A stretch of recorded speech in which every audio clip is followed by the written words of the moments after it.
characters running around the map, blasting headshots out of their guns, and not able to be killed either. Is this the last day of the season cheater riot? I think so. Hey Google, kitchen on. So as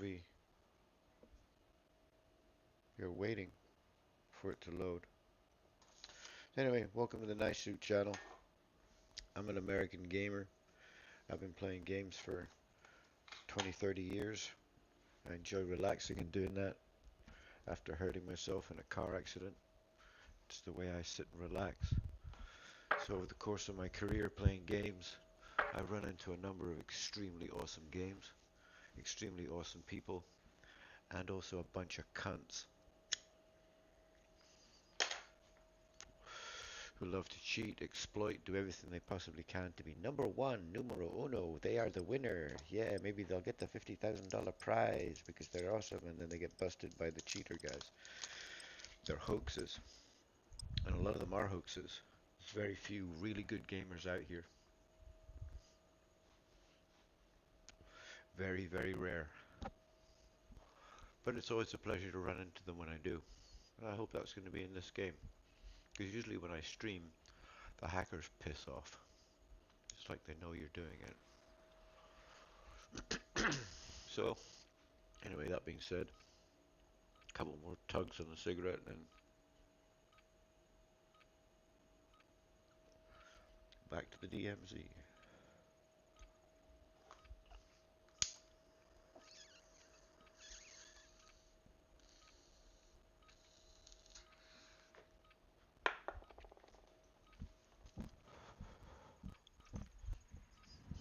Welcome to Al-Mazrah. Explore, secure intel, and loot to gain access to new missions. Enemy threat is high, so expect contact.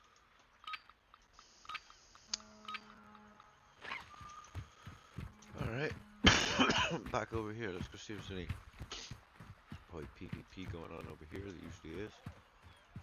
Oh.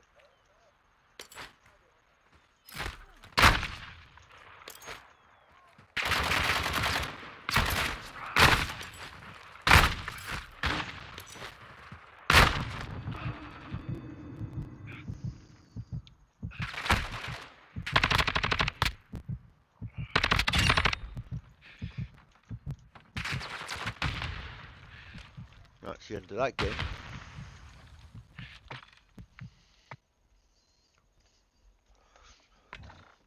That's the way Call of Duty do their things in the DMZ. DMZ is a popular game. It's where you go after goals, which are found in here. The upgrades, location objectives, notes, that kind of thing. Then have to do all these tasks to get it. But the AI, as you can see, are on crack. And so are some of the other players. If they think it's Warzone, so they come into this game, oh, let's play a game of DMZ with their Warzone attitude on, and all their cheats around, all their hacks, and spoil it for everybody else. So, I guess you could call me a bit of a glutton for punishment. But I don't care. Nor do I mind. You calling me a glutton for punishment, because I suppose I am.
and securing intel will open access to missions and targets.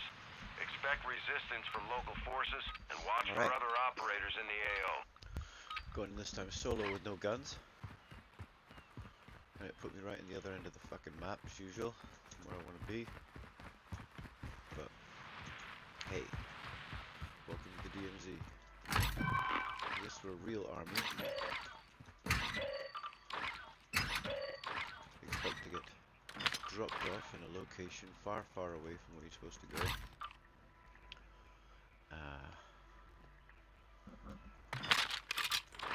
With no guns. And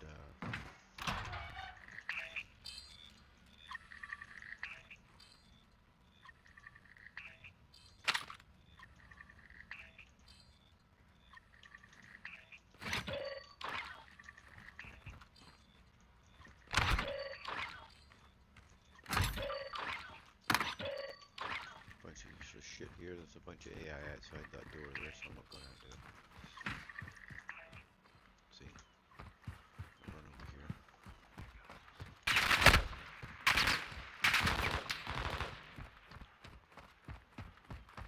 Oh, the AI also have aimbots as well. Interesting. See? Still fucking shooting across the map.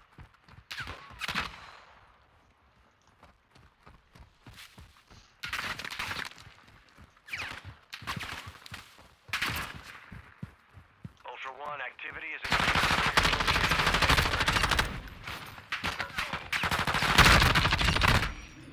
And that's the end of that game.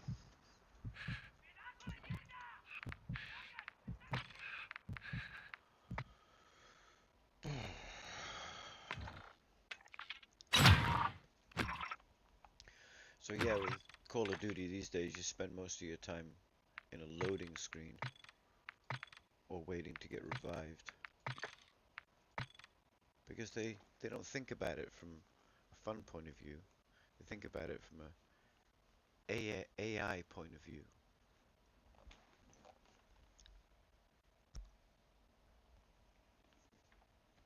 At least that's how I think they do it.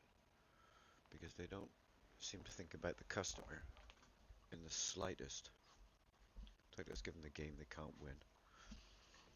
Keep them playing it for a long time. Let's charge them all kinds of money for skins and stuff so it makes their experience seem better. We'll give them a Cortag suit covered in armor and he gets shot with one bullet from a fucking level 1 AI. Because he doesn't have a 3-plate fucking tempered vest on. For fuck's sake. I mean...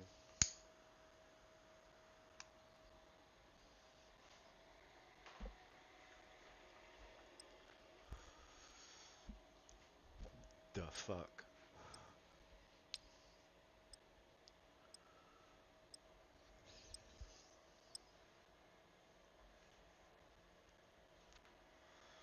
Great if in the loading screen there was a chakra calming higher consciousness gift from the gods in a form of sound coming through instead of which we have to hear ticking. Oh yeah, and then there's the menu. When you click over the menu, the audio is die. Which is not very nice. I thought that these games like this were literally games preparing us for a job on a spaceship. As ridiculous as that sounds. With all the disclosures that are going out these days, it's not as ridiculous as it seems. Welcome to Oh, right back in Al-Mazrah. the same spot. Alright. So there you go. Variety. This is the spawn here game. And there's no weapons. So... we gotta shoot guys with these. Oh. Yeah. You can't jump over a wall holding a fucking shirt. Blockhead. Alright. Nothing valuable in here at all. As usual.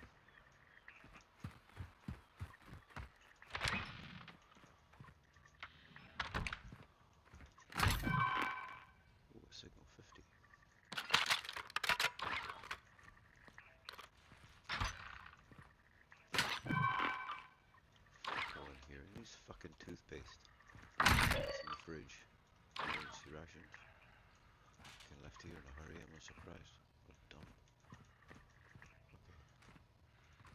No tripwires this time. No tripwire there. It's gonna be around here somewhere. Just say, cable cargo. Yeah, no, fuck that. Oh fuck. What the fuck is that for? A bandage and imported tea. Alright. I'll get out of here.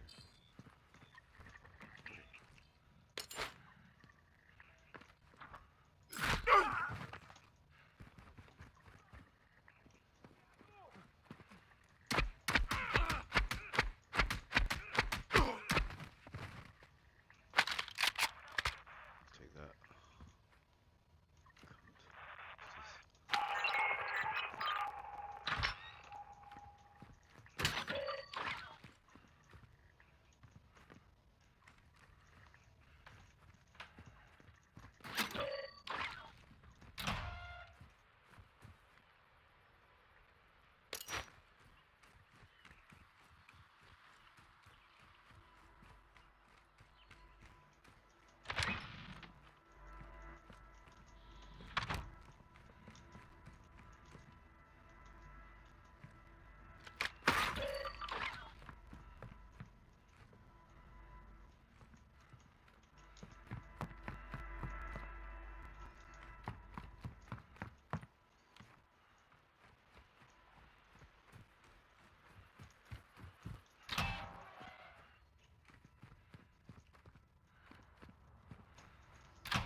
Drive maybe? Was that Nicholas?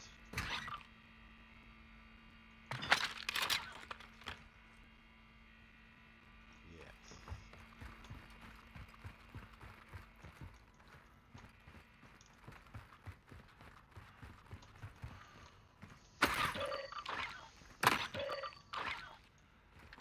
Ultra One, we're seeing increased activity in the area. Stay sharp.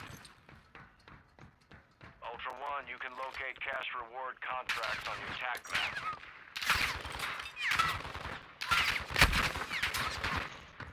Yeah, okay. That's some bullshit right there. You see that? That's AI.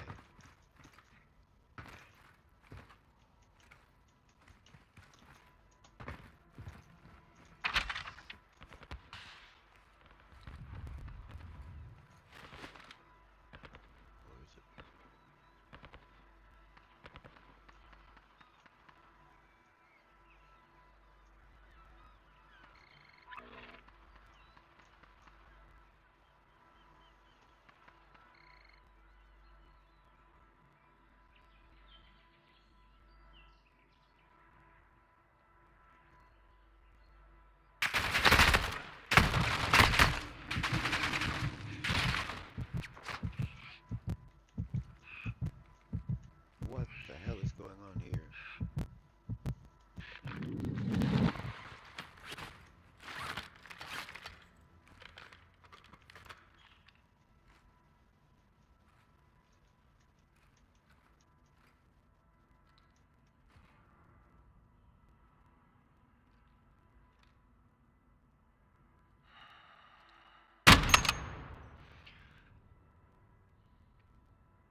1, you've got hostile This is reinforcements unplayable incoming. lag. Look at this.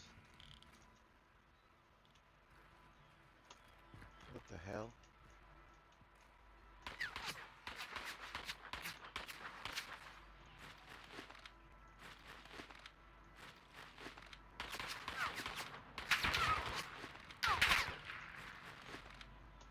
This is bullshit. I'm not doing this.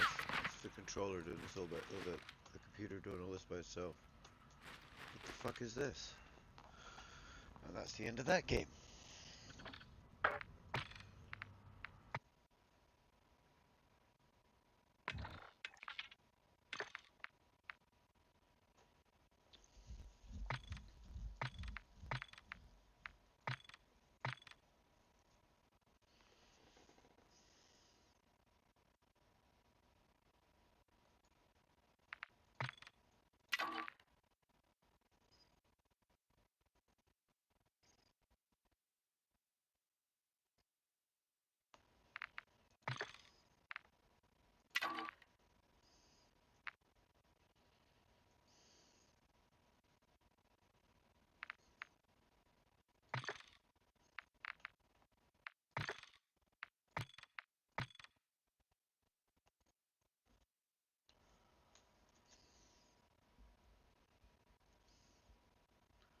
Norton.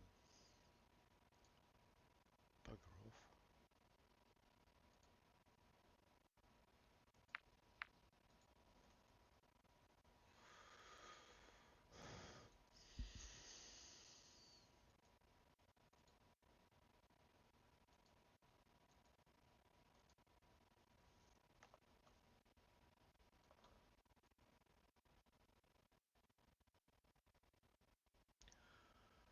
And this is my process list. This is as much as you can see from here. But there are no cheats running. What the fuck is this?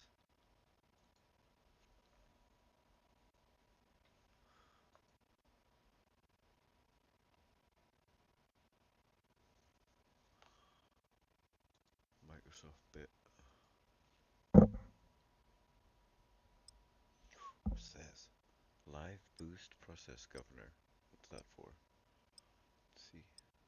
Who's this? Who's doing this?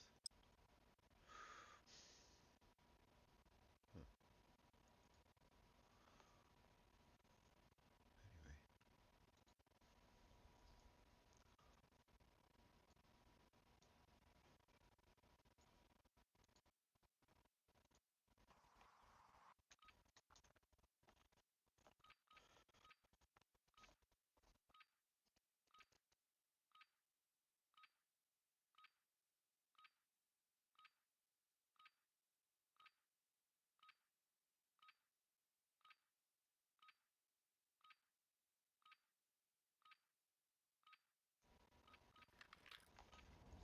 Welcome to Al Mazrah. Explore, secure intel, and loot to gain access to new missions. Enemy threat is high, so expect contact.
Eyes open.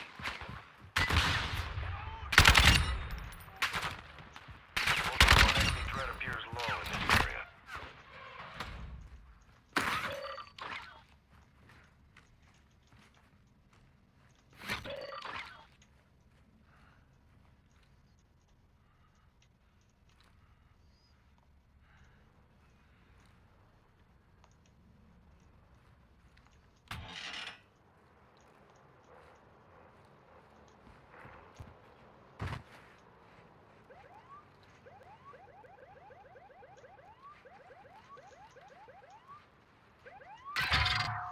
Yo, friendly coming in. I'm looking to join up. Are you friendly?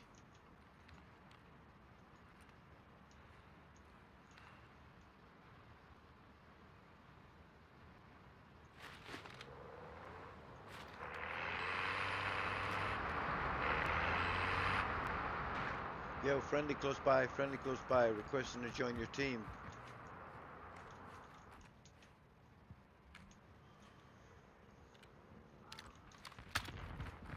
Ultra One, you've got hostile reinforcements incoming.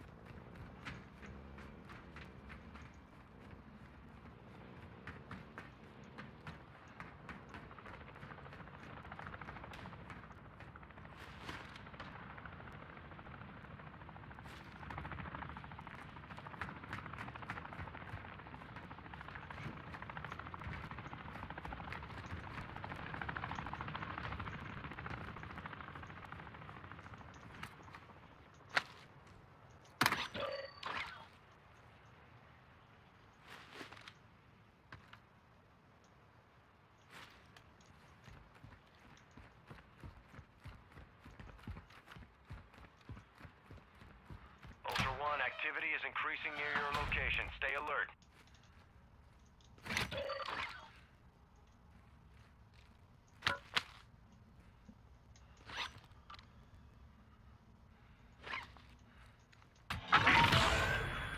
Ultra One, be advised, enemy attack helo is heading your way.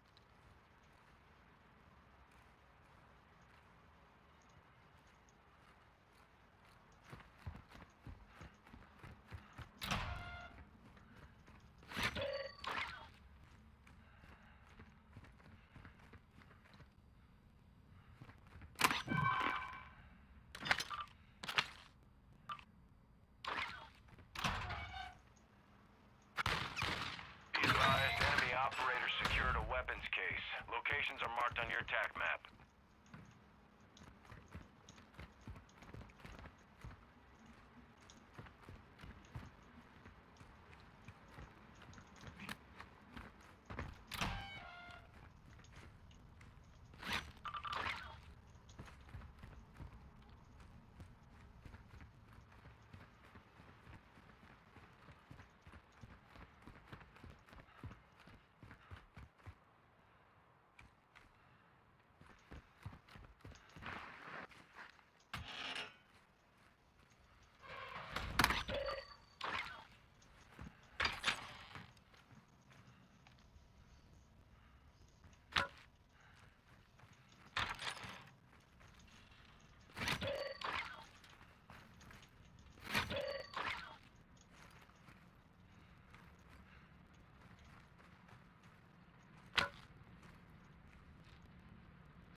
Good game, good one, good one. That was good. Were you the guys I was requesting to join? Was that the guy? You were the guys I was Ultra requesting One, to join. copy that. Requesting medical for you now. Yeah, I'd join up here.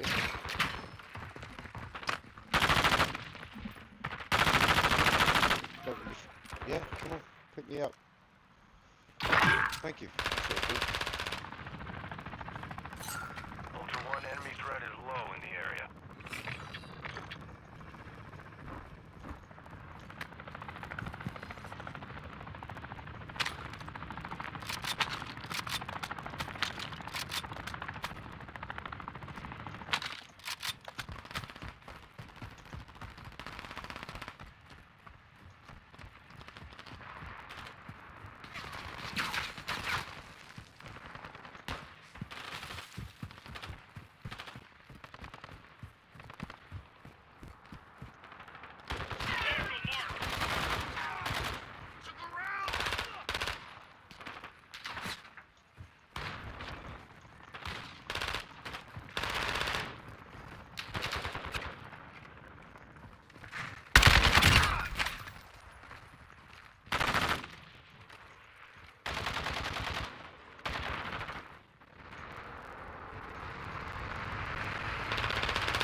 You've got hostile reinforcements incoming. Ultra One, activity is increasing near your location. Stay alert. Taking effective fire! Ultra One, we have visual on the LZ. Keep it clear.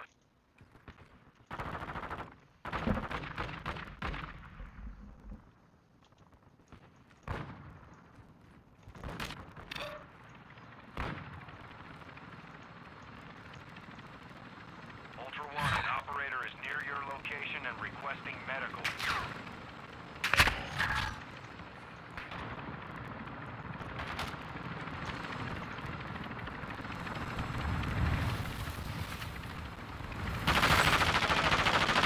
Secure.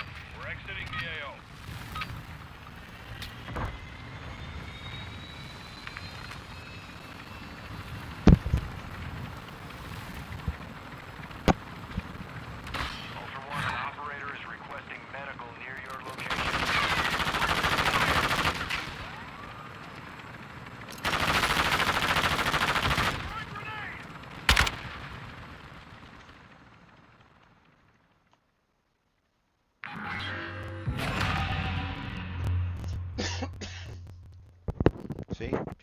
friendly when you stream. If you're not streaming, you're basically a target.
Welcome to Al Mazrah.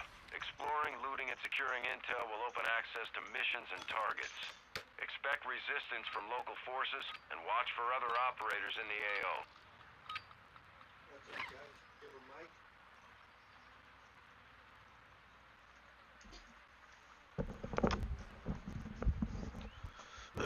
Oh, that's right. I'm solo. I forgot.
use your TAC map to locate contracts awarding cash.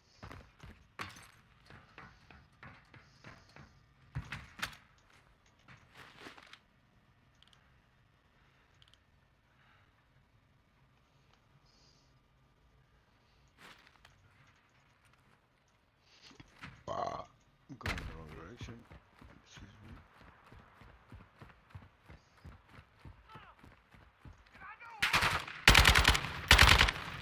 Those guys from the head.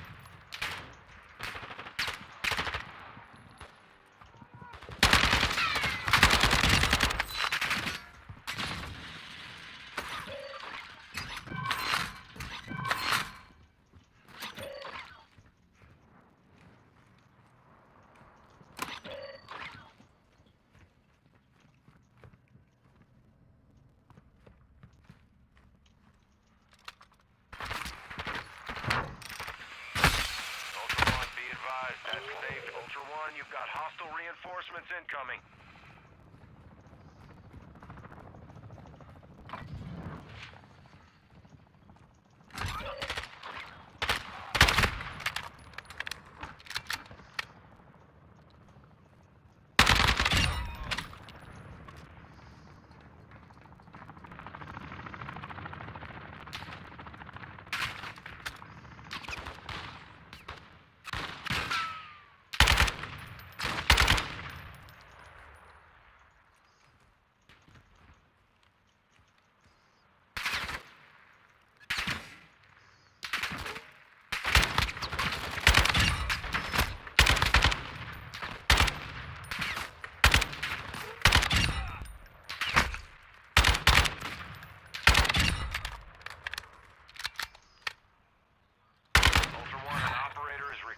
Medical near your location.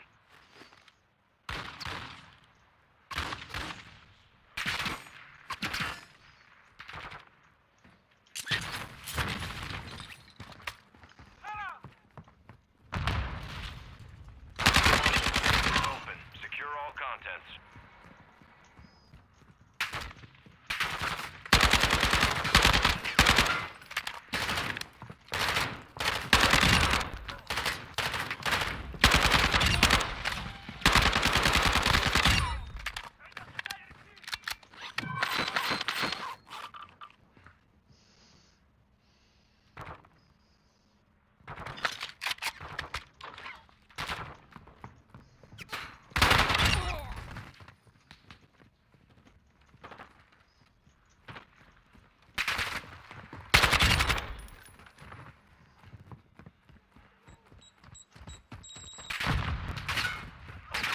Activity has increased in the area. Keep your eyes open.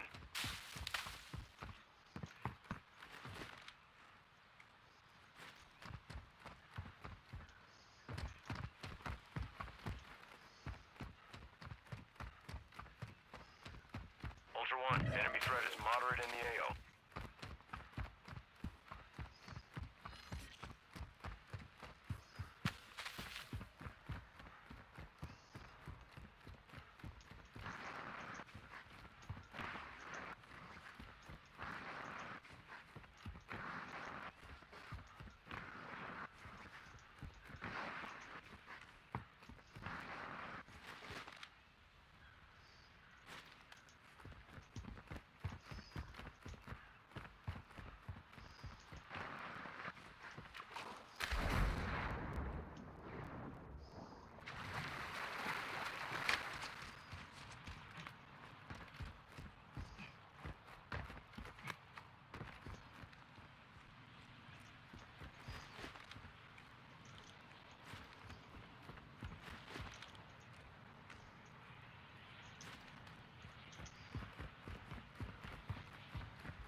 you've got hostile reinforcements incoming.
Ultra One, we're seeing increased activity in the area. Stay sharp.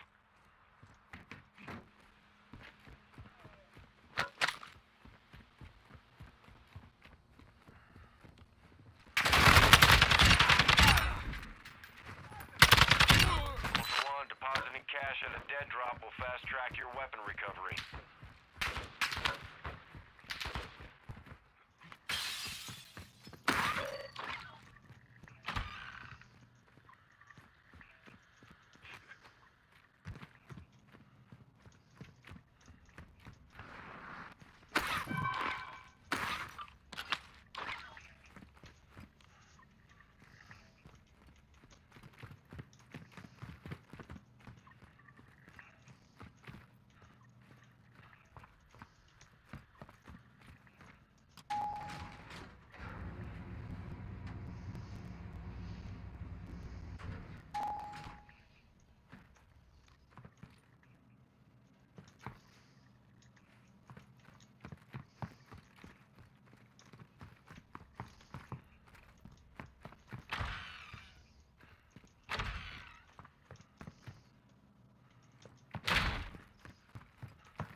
Ultra One, you've got hostile reinforcements incoming.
weapon recovery.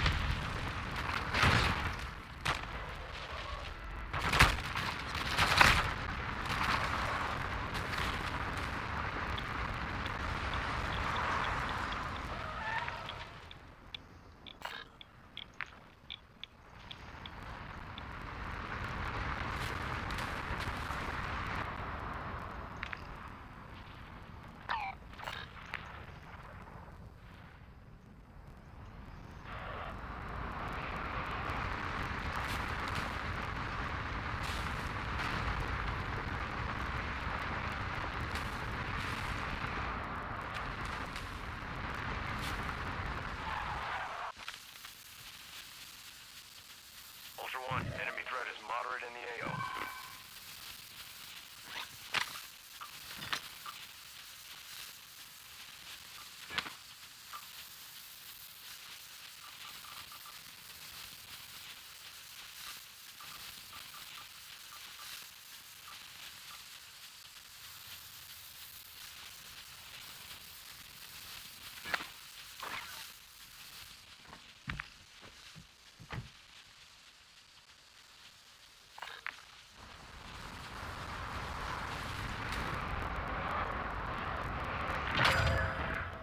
Ultra One, actual.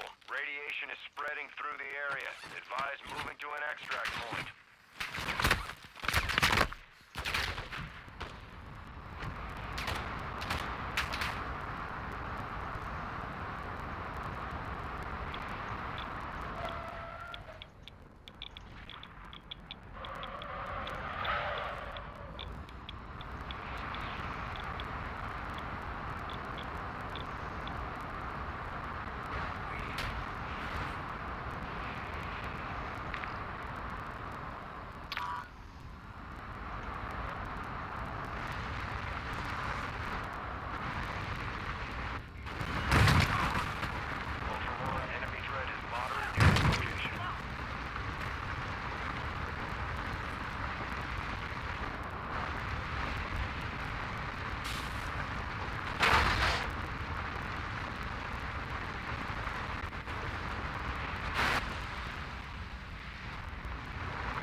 Ultra One, activity has increased in the area. Keep your eyes open.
inbound at this time.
My second's the Chimera. Yeah.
Welcome to Al Mazrah.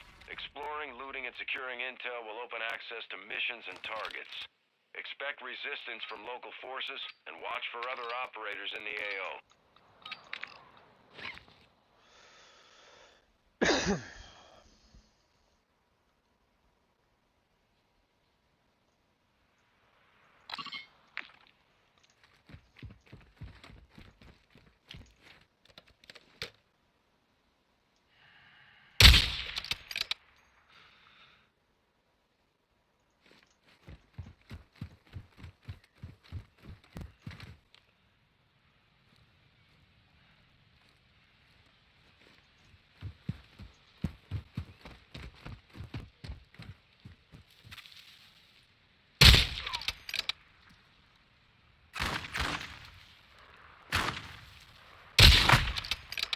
Ultra One, operator is near your location and requesting medic.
Ultra One, activity is increasing near your location. Stay alert.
Reinforcements incoming. Ultra One, completing contract earns you cash to use at buy stations for gear and upgrades.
Increased in the area. Keep your eyes open.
Ultra One actual. Enemy UAV is in the airspace.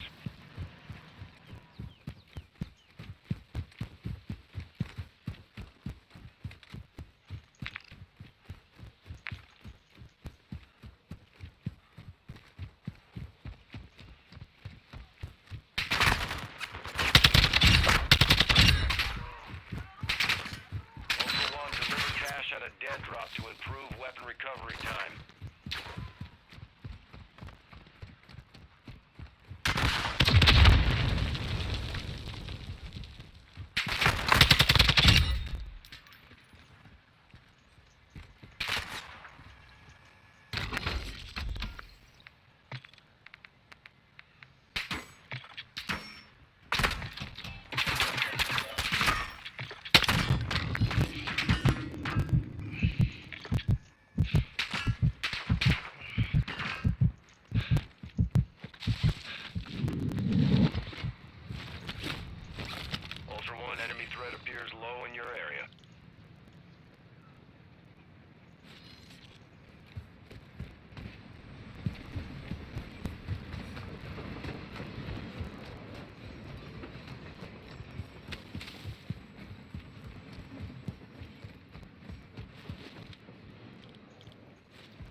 advised, that's safe. Ultra One, you've got hostile reinforcements incoming.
Activity has increased in the area. Keep your eyes open.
Ultra One, you've got hostile reinforcements incoming.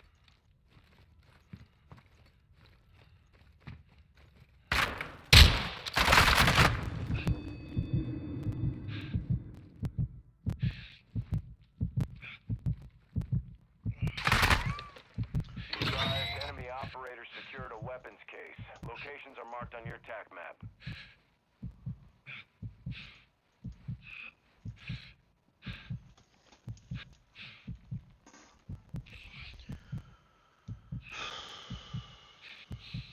Ultra One actual. High winds are increasing in the AO.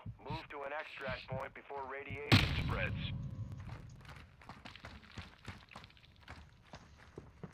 Ultra One, copy that. Requesting medical for you now. So what happened there is ran out of ammo.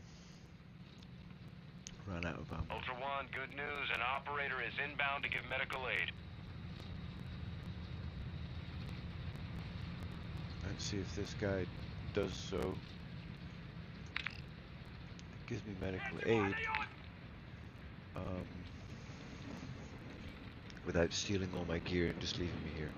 So let's just sit here and wait.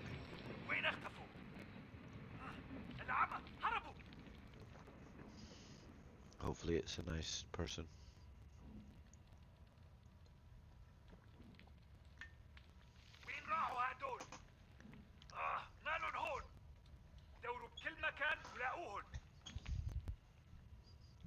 You're gonna kill the cat and what?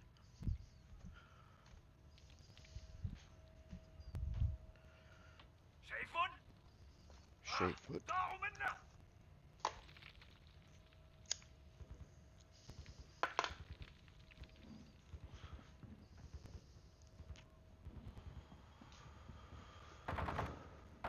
Oh. Here comes the cavalry.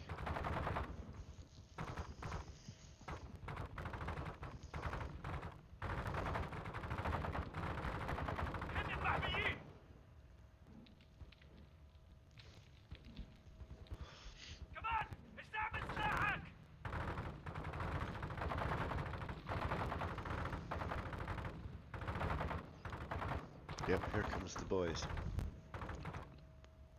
Ladies and gentlemen, should I say, of the rescue squad. Ultra One, activity is increasing near your location. Stay alert. Clearly.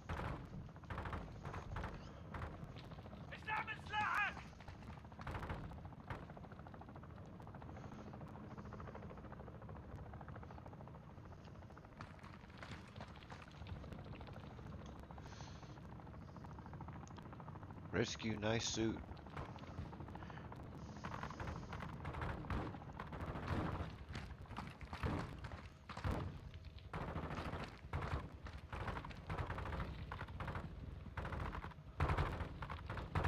There's an AI on my body running around like a player.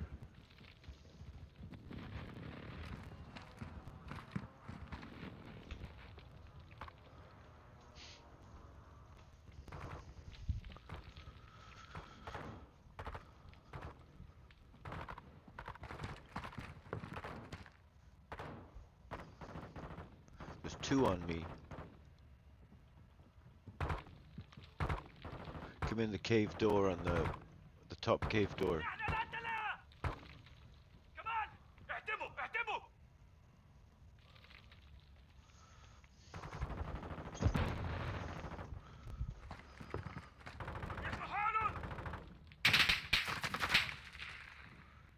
Ooh, yeah, top cave door.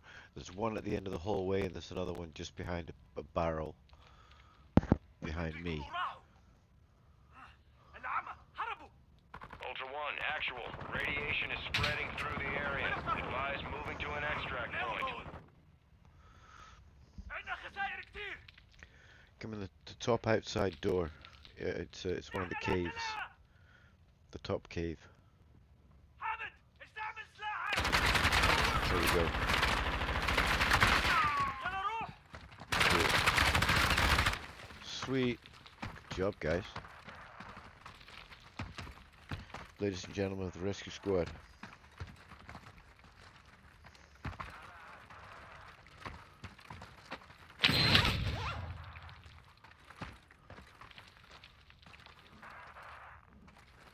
Hi. You gonna pick me up, guys?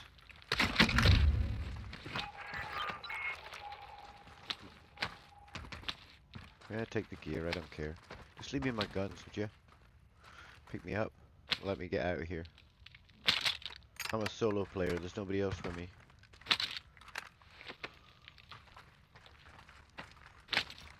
You're just gonna take my stuff? I'm streaming this, by the way. You're on film here, so you know everybody in the world is getting to watch you do this.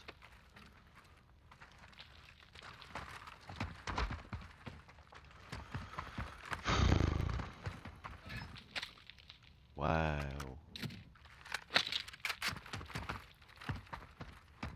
At least you can pick me up, steal all my shit, and then fucking you're just gonna run away on me?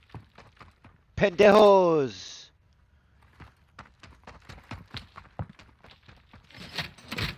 Wow, you guys, man, I don't get it. What is the matter with you people?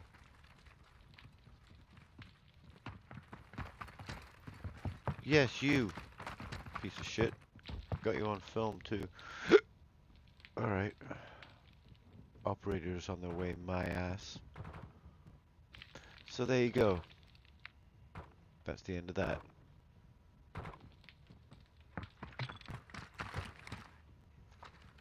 Yeah, you could pick me up.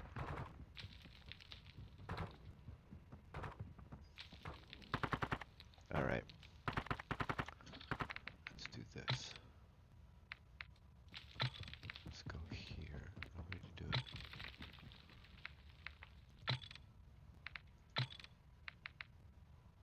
Social. Bad players. Recent.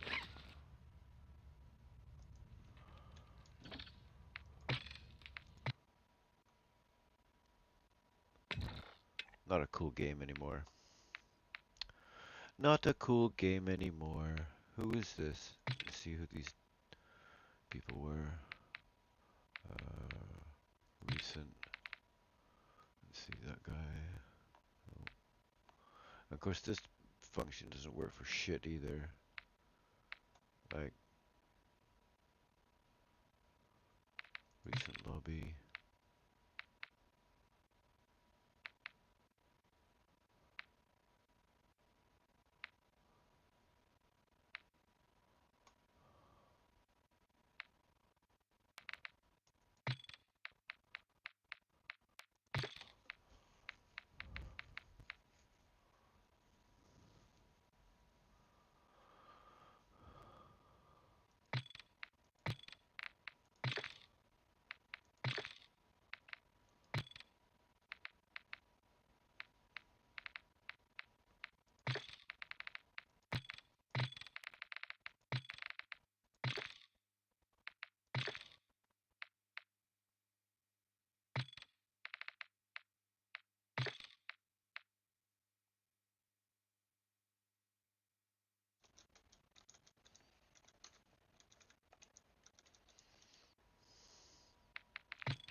Hello friends, and welcome to today's video.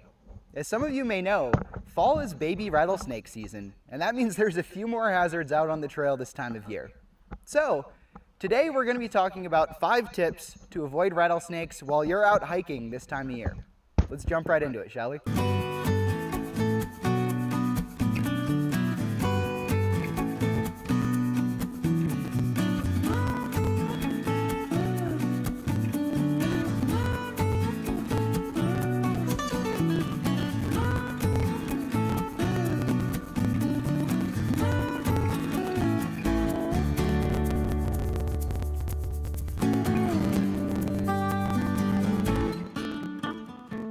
Alrighty friends, so tip number 1, use your eyes and ears. Obviously, if you're out hiking, especially during snake season, you're going to want to be using all of your senses to keep an eye out for potential hazards on the trail. Keep an eye out for things squirming across that trail. Keep an ear out for things rattling about. That'll be a great way to keep yourself from getting bit out on trail. Obviously, the rattlesnakes, they don't want to inject you with venom. They want to use that venom to go and hunt. They don't want to worry about you. They don't want to eat you. They're just afraid of you. And if you threaten them too much, that's when they strike.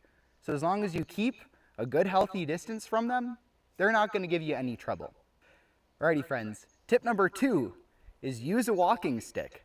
Just a couple weeks ago, I did a 1,000-mile review on my Black Diamond trekking poles that I use for pretty much every single hike. I use them for my whole hike across Arizona, and believe it or not, those puppies have also helped me with a couple of rattlesnakes on the trail. Having a little stick to move things about in front of you without getting right on top of a snake or and especially during the times of year where snakes are out, it's kind of sketchy to go through those areas. Just take your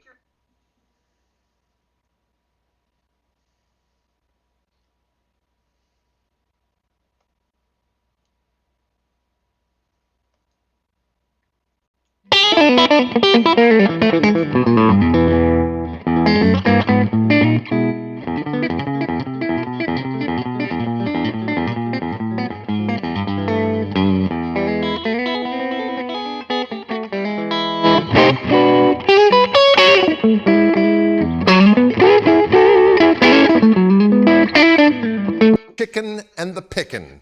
Chicken pickin'. I've got many tutorials out on this, and what's interesting is that people are like, how do you do that chicken picking thing? And then they just watch the videos and they're like, it's so hard. Well, it's...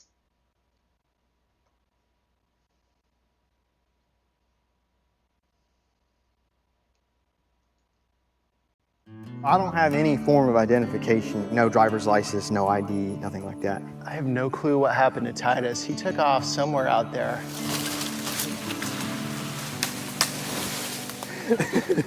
I wake up in the morning and there's a green hill on that side, and a green hill on that side, and I just have my own little peaceful valley here. Amish friend. We can accept and still go on with what we've got. This is your whole dishwashing apparatus? I think that's the beauty. We can hang out today. We don't have to believe in exactly the same thing, and we can have an awesome time. This is your McDonald's drive-up window? Yep. Hello. Hello, Titus. Hey. You ever had a cell phone? Never did. Do you feel like you're missing out on anything right now? That's like childhood. I think I may go like into that tree. Okay. And then see if I can bend it to this one and get to this one, and then come over to that one, Okay. and then come on down. You've done this a few times, Titus? Oh yeah. We didn't have TV growing up, so this is what we did for, our spare time. And I still do it for fun. I'm gonna see if I can make it to this other tree here. Jeez.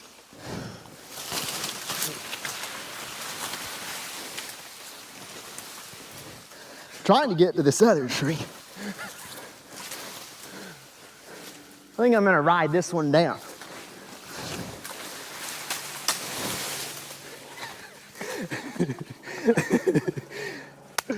Titus, I think you got some stories. Yeah.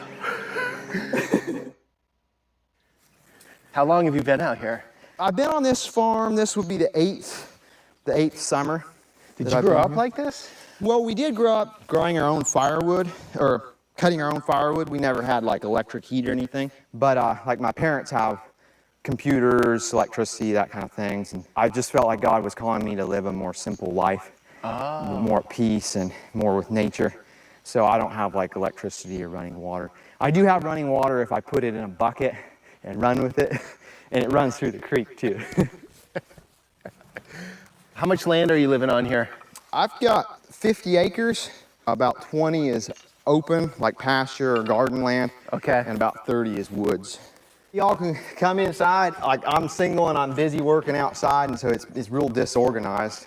You're a bachelor. Yeah, definitely. And my buddy is staying with me too, and he's got some of his stuff stored here. Okay. So you do a lot of canning of things? Yeah, I do some canning, yeah. This is the wood cook stove here, which during the summertime I'm not using it since it would get too hot in here. So you have no electricity in here? No, which it is wired for, like the electric was on when I bought it, but I've been here, this is the 8th summer, and I've not had any electricity here. So why do you choose for no electricity? Well, it gives me like a freedom to not have to be down to a grind of like a 9-to-5 job. I don't have an internet bill. I don't have all these bills, you know, associated with that, with electricity. And so I can just work a small amount, whatever I want to work, and then I have enough money to live. Okay, what are you doing for work? I train horses and shoe horses. Oh, cool. Yeah. So what do you think your expenditures are? How much money do you think you have to spend a month? I guess probably my two main bills would be like dog food and like my phone bill. I've got a landline phone. Landline, no cell phone. Yeah, no cell phone. Okay. Yeah, it's crazy. Like I didn't want the internet, but they wouldn't give me a phone without the internet. So I'm paying for internet, but I don't get it. So I have a landline phone, and that's like $90 a month.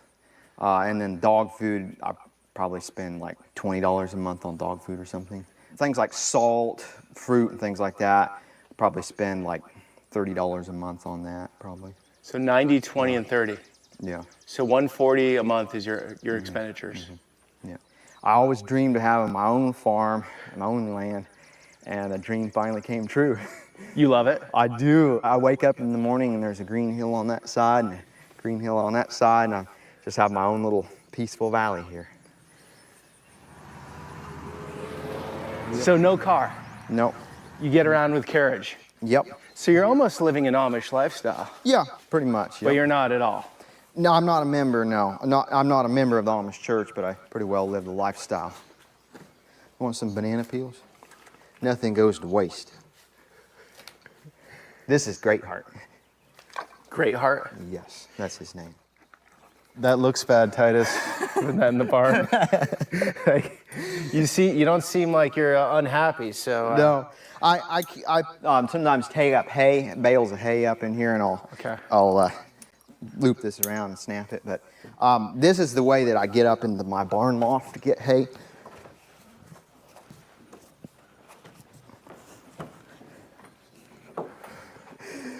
Titus, let me give you this and show what's up there. All right.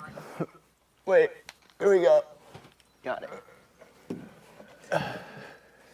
Am I holding it right? Yeah, there you go. Okay. Yeah, I got some hay up here, first cutting of hay. You were telling me off camera you sleep up there on summer nights, right? Yeah, sometimes it gets really hot in the trailer, and so I'll come up here in the hay, and it's like there's Peter down there. My friend Isaac was staying with me, and he was sleeping up here in the barn, and he said this hay sleeping on these hay bales, it's an eco-friendly, green, biodegradable mattress. And it smells good to top it off. Go out in the front and I'll show you the funnest way to get out of the barn. All right. Titus, you're a character. All right, what's Titus got for us here? You gonna jump out of there? I'll show you the funnest way to get out of the barn.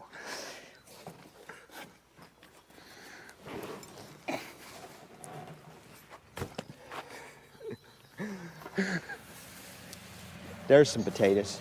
Oh, nice. These are organic potatoes. Okay, so you don't use any chemicals, huh? Nope. I just spread manure from the horses here and then plowed it under and then waited a while and then planted the potatoes. So you're getting zero processed foods, huh? I was like 13, 14 years old, and I was over at a neighbor's house shoeing some horses, and they said, "Hey, you want a pop?" I said, or they asked me, "Do you like pop?" I said, I've never had it. They're like, "What? You've never had pop?" I said, "No." They said, "Well, you want to try it?" And I said, "Sure." So I tried one, and that was enough for the rest of my life. I didn't like it. It was what, one Coca-Cola? It was like a Orange Crush. You hated it. It just, and that my dad, he helped build a plant where they produce the Coca-Cola, and he said if they had a spill, it would etch the concrete. It just eat away at the finish on the concrete. So if it does that concrete, what is it going to do to your bones? It's kind of like golfing, except for you hit the ball every time. I'm gonna grab a few. So this is for supper. Yes. Yep. Titus, I know there are a lot of ticks out here, but you don't worry about them at all, huh? I just pick them off if they get on me. Here's some purple onions. We're going to cook those.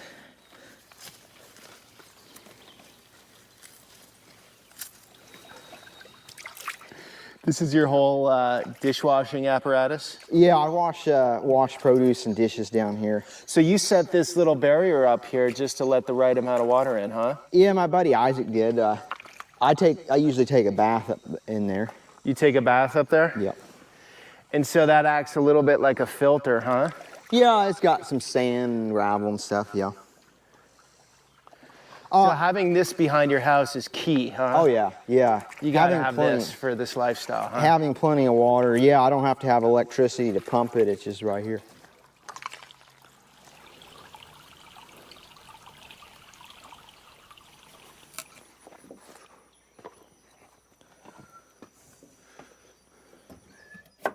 Do you ever get sick with anything?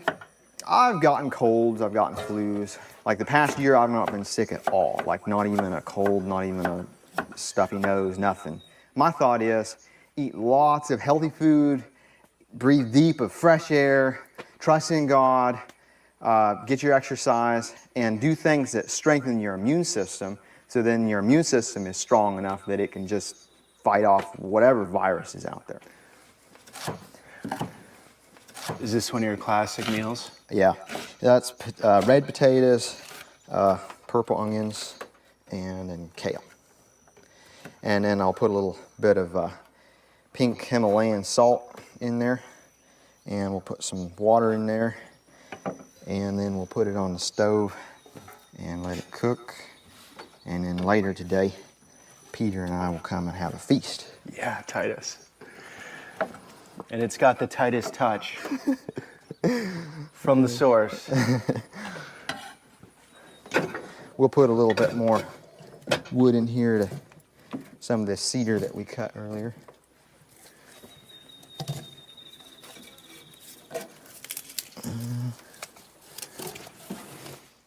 How far away are your parents? My parents about 8 miles from here. Okay. Yep. And you like going over there to visit? I do. This is Truth here. She's being affectionate. So when you go to your parents, do you love the conveniences? Because they have electricity and everything, right? Yeah.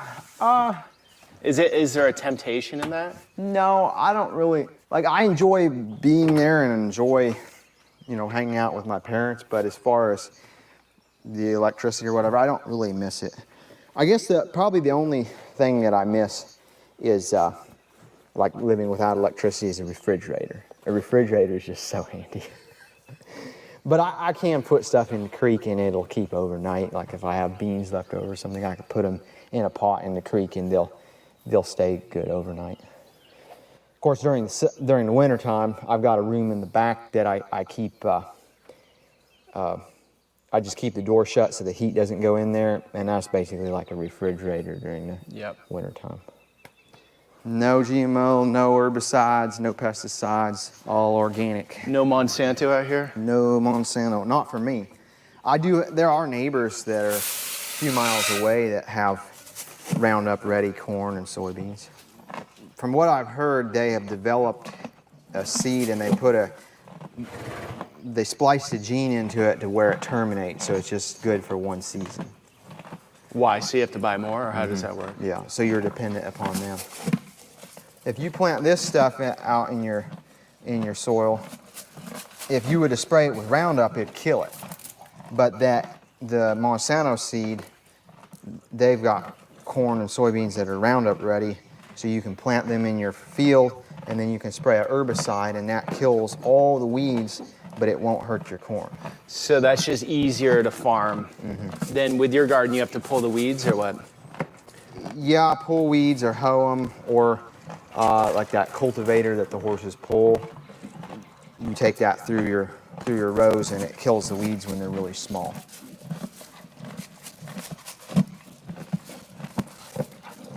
Kind of a peaceful sound. It is. I like it. It's sort of therapeutic, huh? Yeah, it is. It's like raking sand or something. Yeah.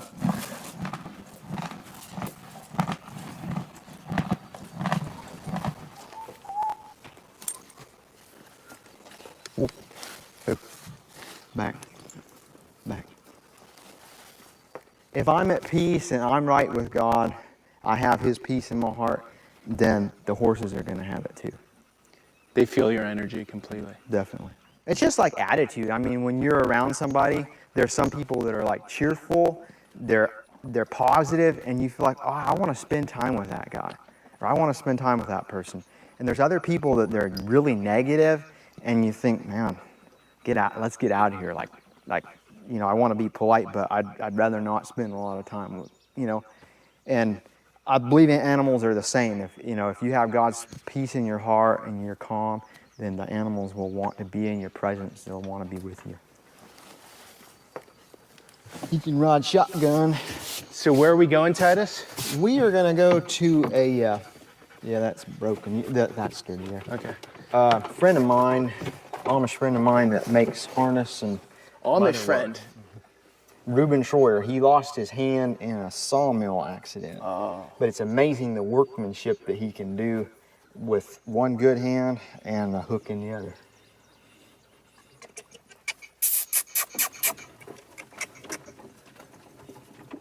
Your dog's coming too?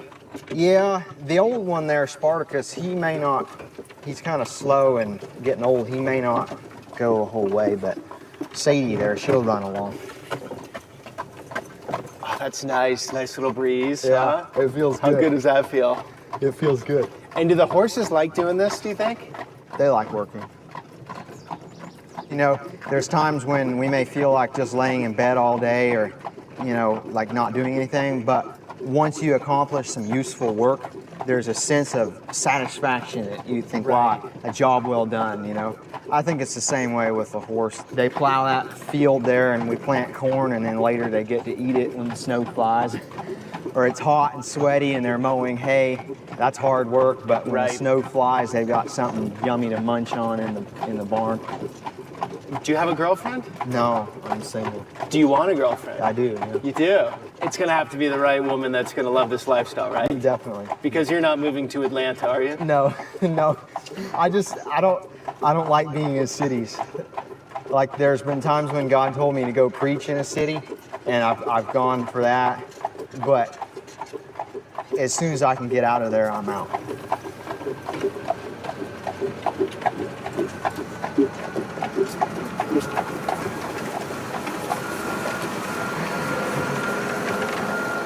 He likes you, huh, Titus? Yeah. Beautiful countryside out here. It is. So do you feel like you're missing out on anything right now, living out here? Is there any like one little thing that you're like, no, I feel like the people that are in the city are definitely missing out. They're missing out on the peace and the fresh air here. I mean, it does look like a romantic lifestyle. in the sense that you're living very simply and you're connected with nature. But to do it, most people can't hack it out. I wouldn't be able to hack it out. I mean, if I had to, I would. I could. But you gotta work. Yeah, but you have to work either way. Because if you have all the modern conveniences, then you have to work, most people have to work a set amount of hours to be able to make sure they have enough money to pay all those bills. Yeah. And they're working that most of the time away from home. Or they're at a desk like this, and then later they're getting back problems, you know. So, like you're gonna work either way, but I'm gonna work at home. You know, yeah, it takes me longer to wash my laundry, or it takes me longer to wash my dishes, or, you know, it takes me longer to do some of the things that need to be done, but I'm working at home in a peaceful environment where I want to be. You want to raise kids out here? Yes. I think the only thing I'm missing, really, is someone to share this life with me, and children to enjoy it. Maybe there's a fine woman out there in the audience that wants to meet up with Titus one day. I don't know. How do people get in touch with you? Or you don't want to give all that information out?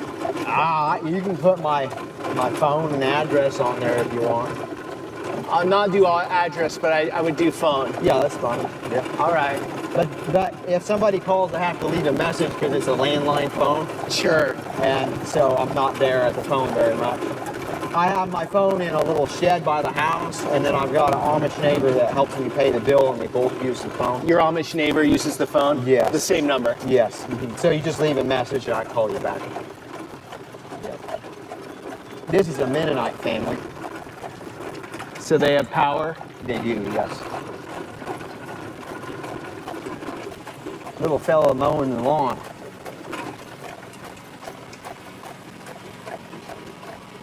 You know these guys? Yeah. Oh. Oh. Oh.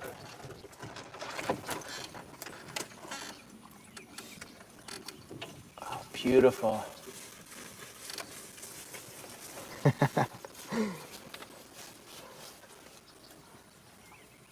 What do you learn from animals?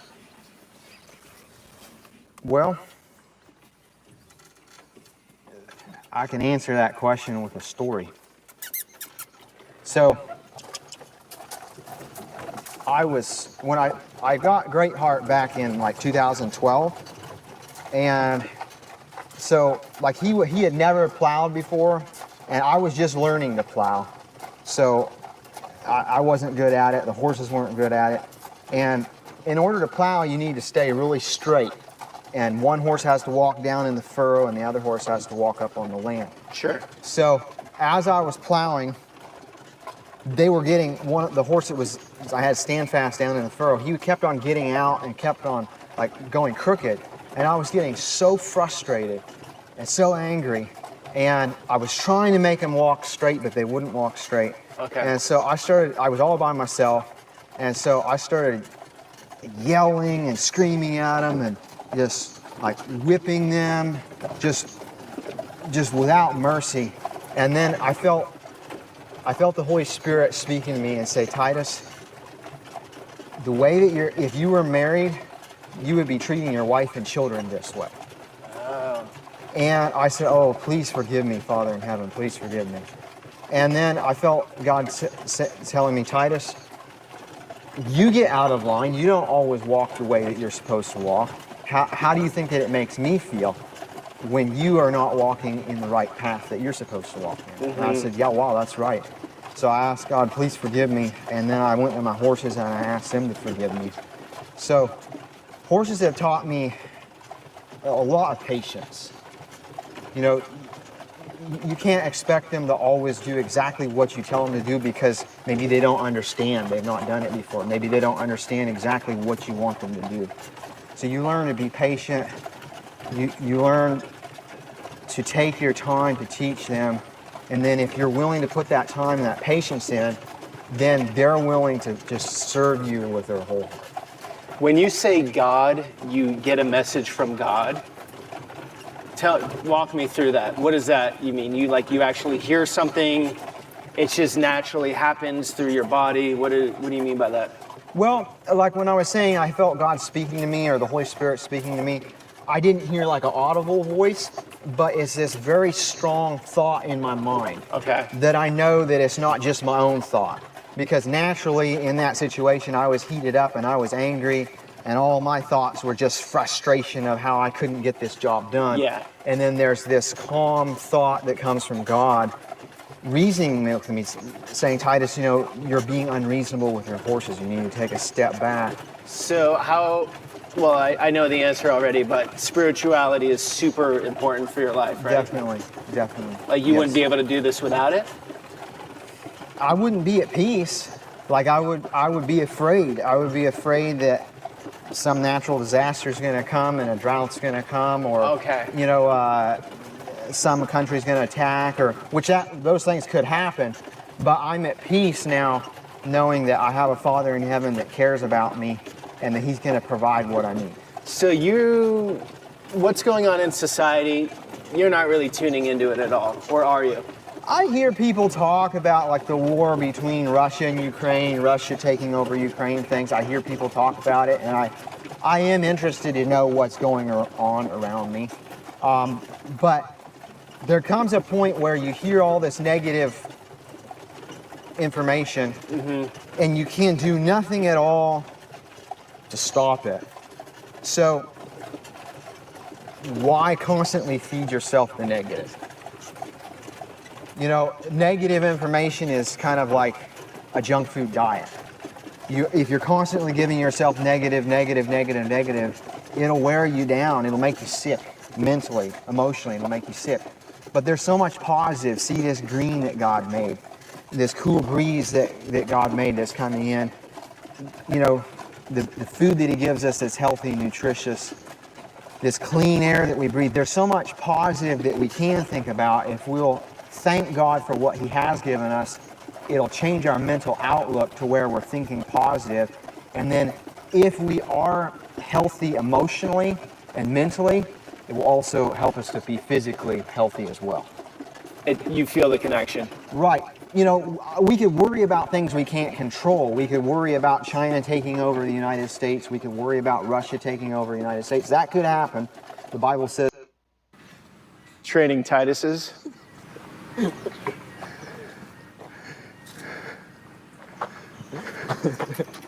This is one of your good friends, right? Yep. And you're Schwarzenegger Amish. Yep. And that's the reason your face is blurred out, because not supposed to show, but you had a story about your arm here and how you're working with it. Yes, I have, I guess I've been very blessed with what I still have. And how long have you had that? Since 1997. I've lived longer with this than I have had with my hand. And accepting that the Lord has all controls was the biggest lesson. Okay. Just literally accepting that we don't have any control of what happens. We can. This is all your whole family making these. Family business, yes. And all your employees are behind me. I'm not going to turn the camera, but they're making all of these. Yeah. And why are the Amish so good at craftsmanship and quality? I would say that part of it is early exposure, mentality focus. That's how you were raised, right? Yes. Okay. And so you raise your kids the same? Yeah. It says handcrafted by Troyer Custom Saddles. You made this for who? My youngest boy. Oh, wow. He must have been so happy. And your right arm, you figured out how to work with that, no problem, huh? Oh, we have a few little issues, but nothing major. There were some battles with it? I did. I struggled with my own mentality with that. But you wouldn't be doing all this today if you had stayed in that mindset. Oh, no. No. I had broken both my feet, and the doctors really didn't give me any hope. They said that I would probably have a limp for the rest of my life, and that I would have back trouble and hip trouble. Okay. And so I got really, really depressed it was like I wanted to work, I wanted to be productive, but if I would work and be productive, there would be too much pain, and then I wouldn't have energy. Yeah. And so, pathway, dark despair, are broken hearted, bow down with care. I met a Savior, and I knew him there, and he filled that longing down in my soul. I searched for him, but I knew not what I...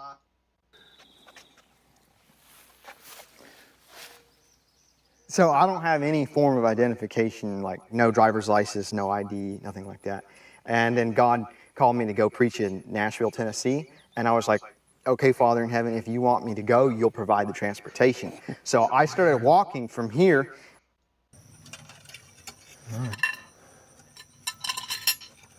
I don't think I've had greens to plate so quickly.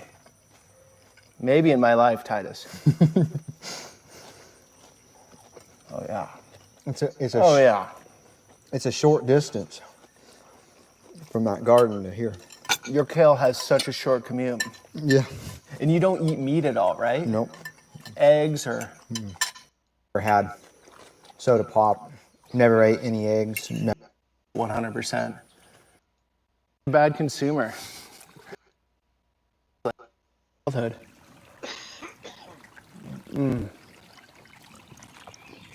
Wow.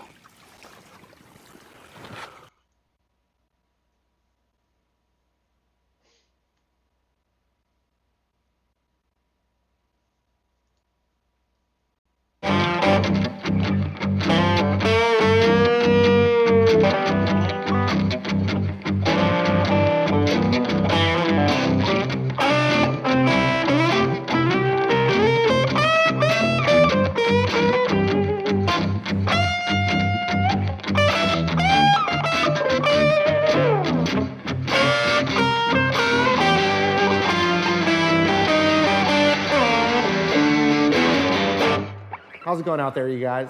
We've got Ed King here, founding member of Leonard Skinner. We're hanging out in Nashville. Old Hickory, Nashville, and somewhere on the lake. Yeah, really cool house. And Ed, once again, thank you though for taking the pleasure. time. Oh, well, thank you very much. So, one thing that's super cool is you're playing this sweet Strat that you did use. I used this. Leonard Skinner. I didn't use this on Sweet Home Alabama. For Sweet Home, I'd say I had a Gibson guitar, and those other guys played Gibsons. Right.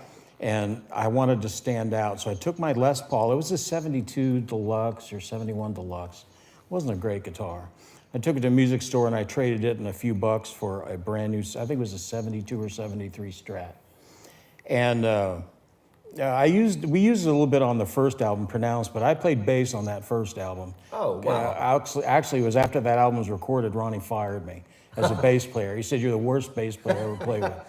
So then I took the Strat out to rehearsal the very next day, and I walked into to the rehearsal cabin, and Gary Rossington is sitting over in the corner playing this.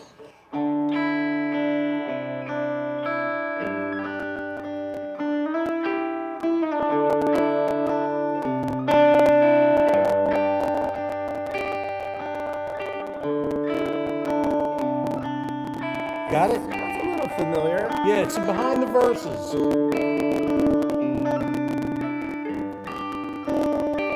So he'd gotten there before me, so I got there, I plugged in my Strat, and right off of that I went.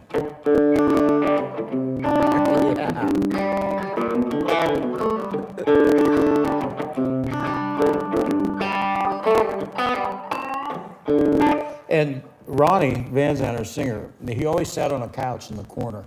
And if he really liked what he heard, he would have his eyes closed and just go like this. Well, it wasn't until I picked up the Strat that he, went like this, and he looked at me. He says, "Don't stop, keep that going." And so probably within, 15 minutes, he got up and sang the first lines while we were playing over a mic. Wow. And he wrote that, and then I wrote the chorus. I just felt like going. Boogie down on the chorus. Notice the chorus isn't. It's not that. Okay. You miss some of the downbeats.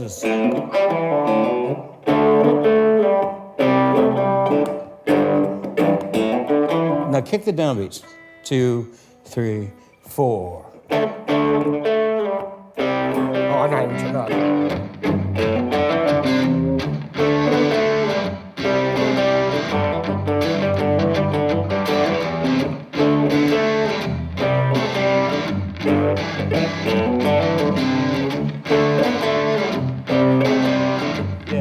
Nice. Yeah. So if you didn't catch on, Ed here wrote one of the most iconic riffs of all time. I was in the right place at the right time, believe me.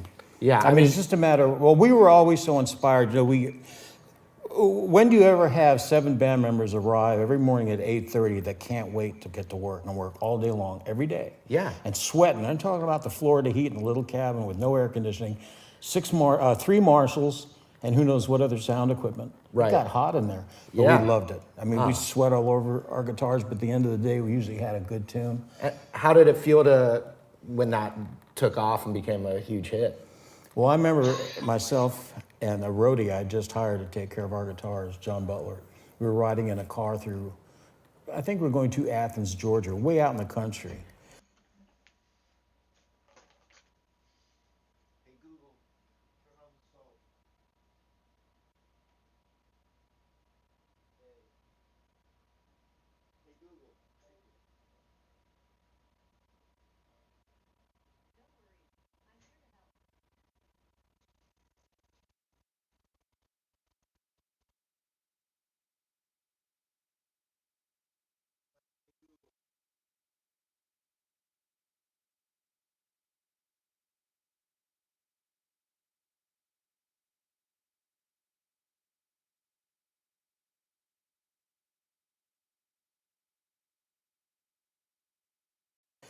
And it came on the radio about 2:30 in the morning. We were driving around. Oh, it sounded so good on the radio. That's the first time I ever heard it. And it still I'll never does. forget. Yeah, it still does. The little pickup note is just, I don't know, it just sounds really bright and cheerful. And hanging out in your house here, I was going through one of your hallways, and you have a bunch of movie posters up. Yes. And it reminded me all these classic movies and obviously TV shows, soundtracks. I mean, Commercials. Commercials. I mean, so you get to kind of continue to have different kind of adventures, right? It's amazing. Yeah. These things pop like up. This one. Yeah. I mean, it's really incredible, and I'm truly thankful for it. I really am. So you were, we chatted a little bit. I wanted to save the discussion for when we were actually, doing this. But you were saying you were more of a Gibson guy, right? Well, in the beginning, I was a bass player in my life. Okay. Yeah, I started out with the guitar, but I quickly scrapped that, and I traded one of my cheap guitars for a $25 bass. This was back in '65, I think. Okay. And I was right away playing with these guys that were in their 20s and stuff because they knew where all the notes were, all the chord progressions. Yeah. Yeah. One summer, my mother went to New Jersey because a family friend had passed away. She left me for 3 months all by myself. How old were you? Well, 1965. I don't know, 15. Okay. Yeah, something Did like you get that. in any trouble? No, I didn't. I stayed in my room the entire time and listened to the radio and played bass with it. I learned all these songs. Oh, awesome. And it was an education. Yeah. And and this is something I don't know yet, and I'm very curious because when we were just kind of chatting here earlier, you said you're from Glendale, California. So I would love to hear, and definitely while we're rolling here, how a musician from Glendale ends up in Leonard Skinner. I'll be glad to tell you that. Yeah, I can't wait to hear it. Well, I was in a band called the Strawberry Alarm Clock in 1967. Yeah. We had a #1 record called Incense and Peppermints. I've heard that. Yeah, I know that. I know that band. I was one of the founders of that band. Well, eventually the #1 hit record went off the charts. Gigs started getting really bad. And eventually we fired our manager because he was a really bad guy. Well, he went out and got all these other fellows and put them together and called them the Strawberry Alarm Clock, sent them out on the road. that was a big craze back in the late 60s, all these bogus bands. All these British bands were really American guys posing. Yeah. We happened to find out about it. We filed an injunction against them and stopped them. And we figured, we're bankrupt, let's do the tour ourselves. Right. So we rented a motorhome, went down to the South. It was 3 months steady gigs, college gigs. And Leonard Skinner was our opening band. Was the opening band. And I got real tight with Ronnie. Ronnie just was special from the get-go. Yeah. And I remember one day he called me to come over to this club where they were rehearsing. He said, we just wrote a new song. I was always on them to just write. I go, don't play. The cover tunes are nice, because that's all they did. I said, write, just write. And they had 2 originals when I met them that were really good. But he invited me to this bar in the afternoon where they were rehearsing, and I sat in the center and I watched them play this song called Meet All My Friends. And I still get a chill down my back when I think of it, because it had everything. It wasn't a fast song, wasn't necessarily loud, but it was heartfelt. It was right from the heart. Great tune. I'll never forget it. And that's when I asked him, I said, if you ever need a guitar player or a bass player, give me a call. And then one day he did. I was playing at a bar in Greenville, North Carolina, and they called me up and said, well, our bass player just quit. I said, well, I'm broke and without a car. I just sold my car. All I had one guitar left. I'd sold a Les Paul Gold Top, an old one. I had this SG over here. I had that. I said, you have to come up and get me. He said, I'll be right up. Wow. And that was it. Wow. And so you started on bass. I started on bass when I was a kid because I was getting all these jobs playing lounge music in all the Naval Air Stations, Marine Corps bases, Army bases up and down the coast of California. And I was like 15 or 16 making $50 a weekend. Yeah. And that was really good money. Yeah. Yeah. But then it came a time when I think I was asked to join a band. So, oh yeah, there was a band together, and one of the guitar players, his mother made him quit because he was too young. And a friend of mine asked me to join up, so I bought this guitar and I joined up. So I really had to learn. On Incense and Peppermints, really, I was learning my way. Right. Because we had an album we did with that, and you can obviously tell I'm learning how to play. By the second Strawberry Alarm Clock album, I was getting pretty good. No, absolutely. Now, is there anything about Ronnie that you would want to share, or were you guys close? And we were very close. Yeah. I asked my wife, a few months back. We're always joking around. We've been together 25 years, and man, we are like peas and carrots. Oh. It's kind of just a wonderful relationship. That's great. And I was joking around, and I said, I've never had my heart broke before. And she goes, no. She says, you're wrong. She said, Ronnie broke your heart. Yeah. And he really did, because we were close. But it got so bad on the road. When he was home, he was fine, but on the road, with nonstop alcohol, Ronnie got drunk and he just abused people. Yeah. And that began to wear on me and wear on me. And finally, in about the end of May of '75, I felt it was like this dark cloud hanging over everything, and I was trapped in this cloud. Yeah. And even though this is my dream coming true, we have hit records, hit albums, I am miserable. And you can look at me on stage at some of those shows, I am just miserable because I wished it was a good experience. Sure. The only real good experience that I had in that band was the writing of the songs. Right. Because the only alcohol we had out in rehearsal was beer. And we got down to business. We practiced from morning till night. And not practice, it was writing. It was creating. It was creative. It was creative. And inspiring. Absolutely inspiring. And we got out on the road and all that was gone. It was just alcohol and a lot of abuse. Yeah. And finally one night after a show in Pittsburgh where something happened that just, I said, that's it. That's it. I've had enough. That show at Seinfeld. Yeah. I've had enough. And I packed up all my stuff and I left in the middle of the night because I knew if I waited till next morning, I'd change my mind or somebody changed my mind. Sure, sure. I didn't want my mind changed. So I left, go to a certain place, New Jersey. Everybody in the band called me. Al Cooper called me, wanted me to come back, but Ronnie never called me. And if he had called me, maybe we could have worked it out and I would have gone back because he was the only reason I was there. I mean, he was wonderful to write with. I mean, I just come up with a few guitar riffs. One day I came in with this with this riff.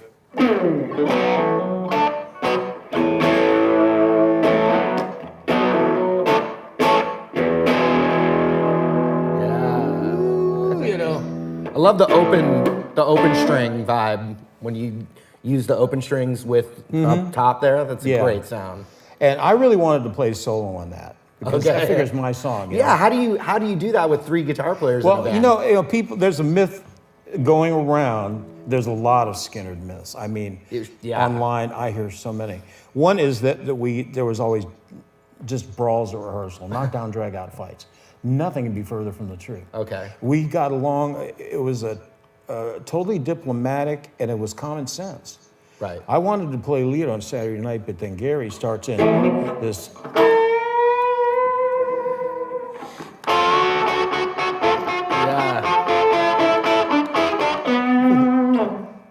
And I said, "You got it." It's just you can't deny it. You can't deny it. Yeah.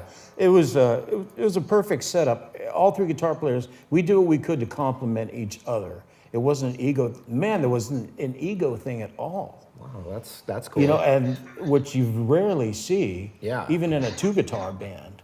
Or 1 guitar band. Yeah, I guess you're right. I mean, Band. We had egos. Sure. We had egos. Yeah. But they really were only, we were only concerned about arrangement. Well, I don't like that part of the arrangement, or I think this should have the turnaround. I don't like the turnaround. That's the only place the ego showed up. Sure. We never fought over guitar parts. It was a beautiful thing. That's great. I love hearing that. Yeah. I mean, because it's just hard to have a relationship with 6 other artists. Oh, when they're constantly at each other's throats.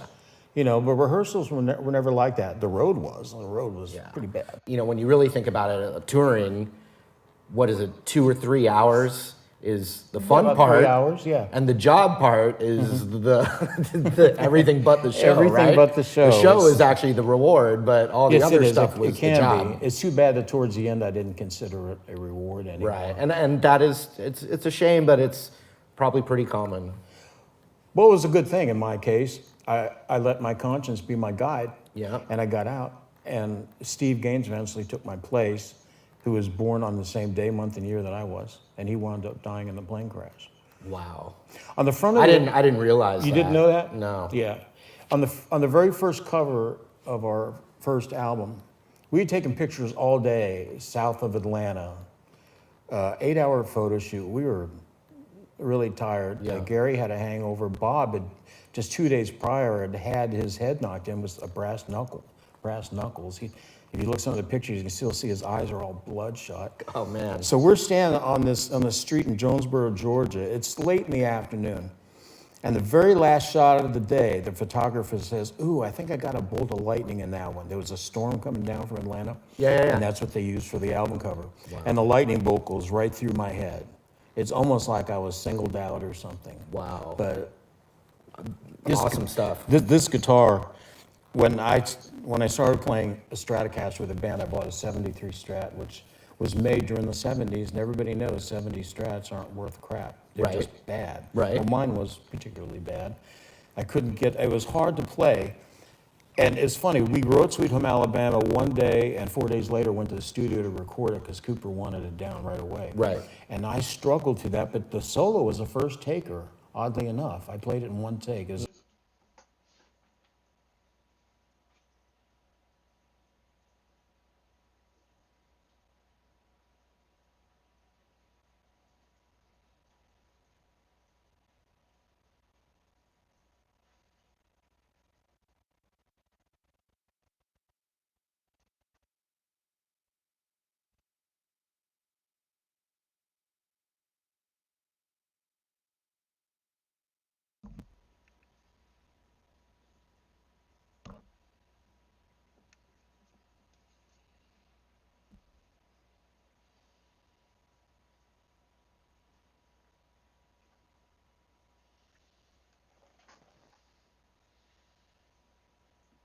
Nice. overdub. But aren't those always the best when you get it? Well, that was very fortunate. I was lucky because the guitar was new to me, the longer scale, and it was hard. Yeah. But I was very thankful to get it and have it over with. Lightning in a bottle. Yeah. But it wasn't long before I got I think it was a 66 Strat, and that was a lot better. I had that set up pretty well for a while. Nice. I tried a few maple neck Strats, which I loathed. I didn't know anything about guitars at the time, but now I realize the frets were too small. Maybe I got a bent neck, bent maple neck. They're a totally different animal than a rosewood board. I like rosewood. I prefer it. But this guitar, I had been buying Stratocasters pretty cheap on the road and taking necks off of one, putting them on another. You doing it yourself? I'm doing it all myself. Yeah. Because all the rosewood necks all felt different. I mean, the difference between that one and this one is remarkable. That's a thick neck. This one is kind of thin. This is a 59 neck. Actually, this whole guitar is really a 59, but it's from two separate guitars. Yeah. So I finally put this together, and I took it to Strings and Things in Memphis. They fashioned me the shell pickguard for it in '73, I guess, something like that. Can you tell me real quick what you're using for a pick there? This, let me tell you, I lived in New Jersey for a while. Okay. And every once in a while, me and the family would take a motorhome down to Assateague Island off of Maryland, where the horses run wild. I don't know if you've ever been there or not. Beautiful place. Okay. I was walking along the shore one day, and there was a few of these laying around, and I don't know if you can see it or not. And they're kind of shaped like a pick, and I just thought, well, I'm kind of bored. I figured I'll try it, and I took a few back, and I started playing guitar with it, and I loved it because some of them have serrated edges. Okay. And you make a lot of mistakes, but God, I tell you what, they go through strings like crazy, but I don't care. But they sounded real good because they're hard compared to plastic. These are these are really, you can hear the difference in tone. Yeah. So I started picking them up, and it's funny, Sharon makes fun of me because I have names for them. Okay. I have a box where I keep, for every 100 you pick up, maybe 4, maybe 5 are good. So you know what you're looking for. Yeah, I know what I'm looking for. All right. I broke one the other day, fell out of my pocket. Before I went swimming, I was in my pants, took my pants off, and they fell out and broke on the tile out there. So I laid it on the counter out there with a little note, mend me, And so she got some glue, she put it all together, because it's one of my favorite ones. That's sweet. That's nice. It's an idiot syncretism. Yeah. Real quick, I want to ask about Sweet Home Alabama real quick. Yeah. What pickup selector did you use for it on the original? It's a combination of they call it the rear, I guess, rear and middle. Okay. Yeah. Sometimes they call that like the out of phase sound. Yeah, it's not really out of phase. It's just 2 pickups. Yeah. The Strat I had, of course, did not have a 5-way Or they call it switch. the quack. The quack? setting. Oh, it is a quack. Yeah. Yeah. This one has a. Petey likes the quack. This has a 5-way in it now, but before I had it wired where the bottom was the treble pickup. And then all just the way middle? all the way forward was these 2 pickups. Oh, okay. And I think the middle was just the neck. Okay. Because I was just going like this, pretty much. Right. Just between those 2. This is now a 5-way switch. That one there, that Is a guitar there 3-way? has the original 3-way switch. Now I did hear some. I don't know if it's true or not, but like for instance, when Hendrix wanted to, you get can that stop sweet it. spot, he would kind of find it and he put a matchstick in there to kind of hold it in place. We did that too. Oh, you for did a piece that? of tape. Yeah. So it is true, Yeah, folks. it is true. Yeah. You Before heard that- it here. You Before heard the it here. 5-way switch. Secrets unleashed. Okay, so one of your biggest influences, right? Growing up was James Burton. Yes. And when I heard the solo to Hello, Mary Lou, I don't do it justice, but every time I pick up a guitar, it's still my warm-up tune. See if you know it. Okay. It goes 1, 2, 3.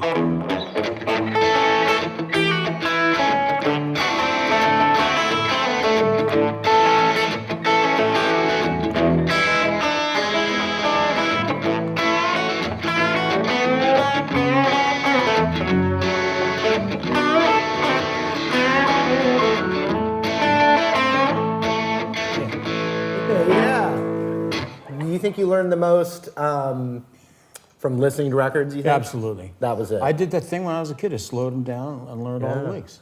They have programs now that'll do that for you. Yeah, that's so cheating. That's so awful. I had to learn It's not the hard fair. way. Yeah. Well, even YouTube in general, right? Like, we didn't. It's a good thing. Yeah, I think so. I mean, honestly, at this point in time, just keeping guitar and rock and roll alive. Yeah, it's great. It's great for that. How I wish I had tools like that. How I wish I could have gotten in touch with some of the people. Yeah. One thing I'm curious about is I mean, this thing is just playing That's so that's a amazing. 1965. 65? Yeah, it's all original except for new frets. Okay. How'd you end up getting this one? Well, I bought it here locally at Carter's. I walked into the shop and it just Spoke to you? it played like a guitar that I borrowed many years ago. I mean, it has the same dings in it as everything.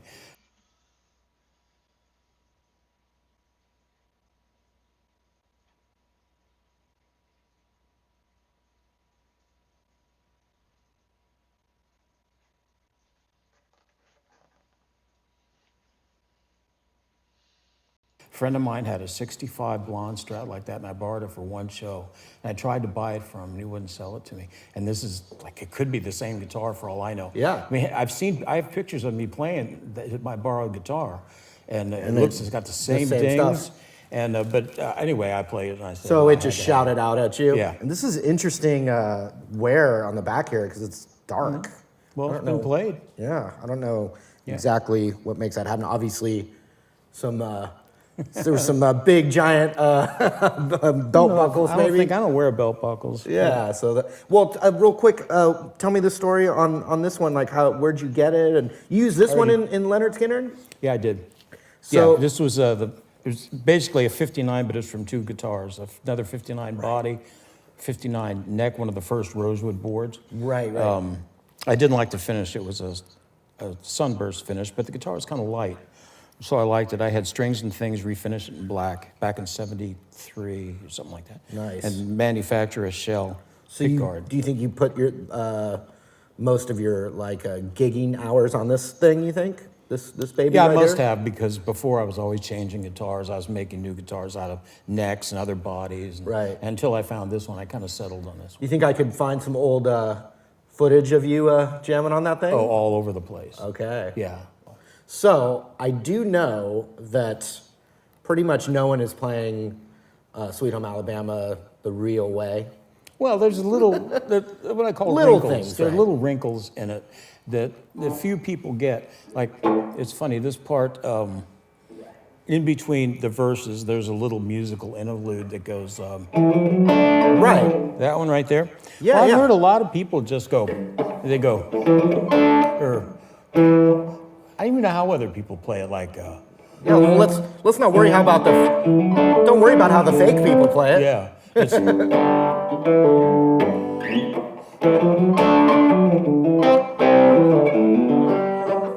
See, I thought that last chord was right here.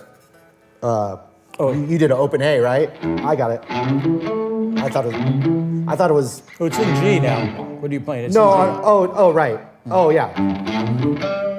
Yeah. So I was going. Maybe I was just sliding right there. Oh, it's, Yeah. and I think it's, Maybe we can put a little graphic up of me having some revelation. They do the special effects now yeah. these But days. there's a couple so- slides here that are really, really critical. Watch this now. I'll slow it down for you. Yeah.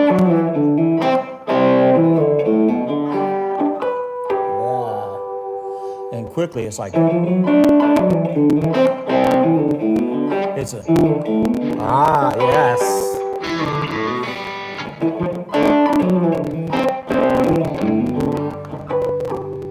yeah. And as I learned earlier from you with a little Yeah. shimmer. Oh, well, I was going to say the shimmer. Yeah, but the end of the guitar solo I do when it goes back to. So. I go.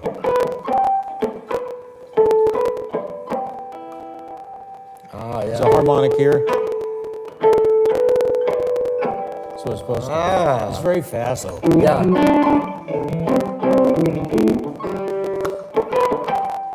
Yeah. Like that, okay? Yeah. So did you guys record that all live in the No, same actually, room? that was recorded with me on rhythm guitar, bass, and drums. Ronnie did a scratch vocal when we first recorded it. Right. Then I went back and overdubbed the solos. Nice. And I was always on the. Oh,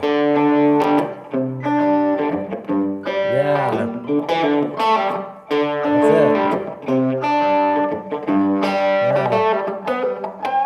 it's probably Nice. slowed down. It's really Yeah, but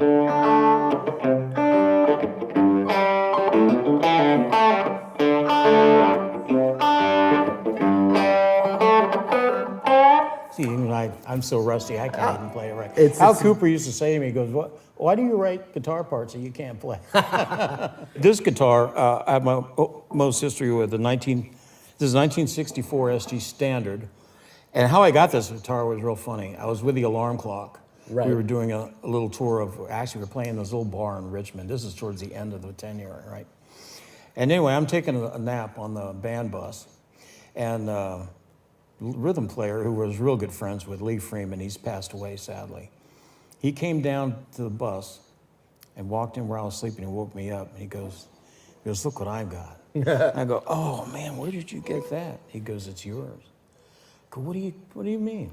I had a backup guitar, an ES330, I think a 1967 ES330. It was just a backup guitar. He said, I just traded you straight up your guitar for this without even asking me because he knew I would love it. I mean, I've gone through so many SG standards. I mean, I was buying them and the necks were too thin or something. The early 60s have real thin necks. The 64 is a nice chunky, not real chunky, but very nice. You prefer a little chunky? A little chunkier. Little chunky. Little chunky, not real fat, yeah. But I was going to say, one thing I never do is play with my guitars on full volume. Okay. My motto is turn the amp up, turn the guitar down. Okay, yeah. And also if you need the tone control or whatever, because I think you have more control over it that way. I will run, even at the hottest solo, I don't think I ever run this above, maybe 9, but I'll back it off. It just takes the edge off, and I think it makes it sound a little bit You like sweeter. the tone. Yeah, I mean, like, listen to this part. I go,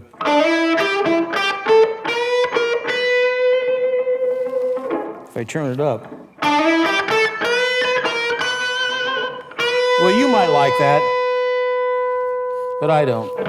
I get what you're saying. It kind of softens it softens it. It takes a little bit of the bite out, but in like a warm and soothing way. Yeah. I want to talk about this one solo I did on a Skinner album. Please. Nothing fancy. The song is called Am I Losing? And it's about, we had to let go of our drummer, Bob Burns, because we had an incident in London and he just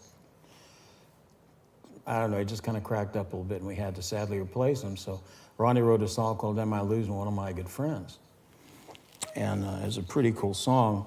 There's a solo in the middle of it where I wanted to emulate a friend of ours, Toy Caldwell, who played with Marshall Tucker. Really liked Toy a lot. Toy was a real good guy. And he used this tone a little bit, but this is really my homage to Toy. Play a D chord for me. Absolutely. Yeah.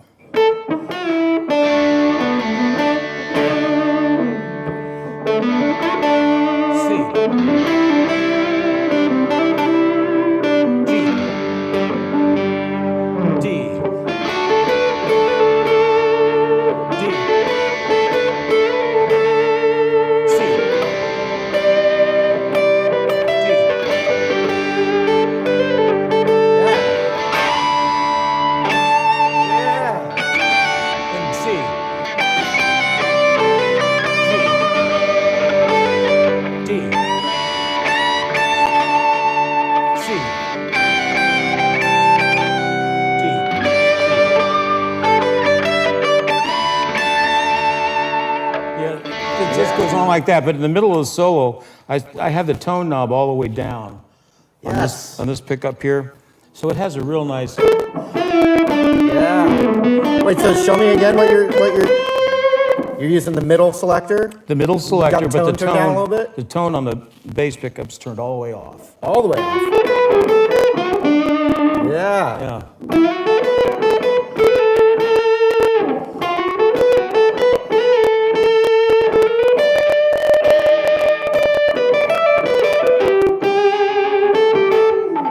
Then I hit the switch. You can hear that's it on when the you record. went into the big. You can hear it on the record. Yeah.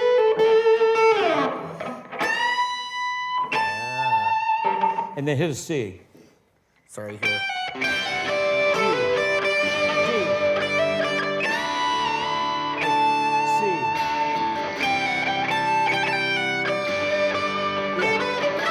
Marty, you're a fucking tool. What the fuck?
so I'll bring it in the bathroom.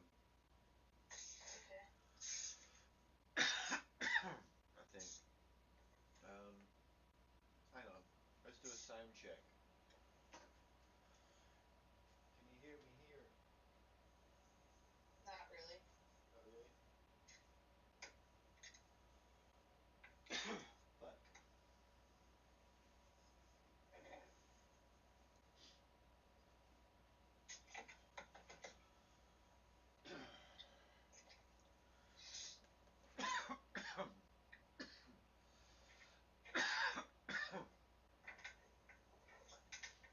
what's up? What's going on? Tell you what, I'll bring it in the bathroom, and have to go as long as the battery will last.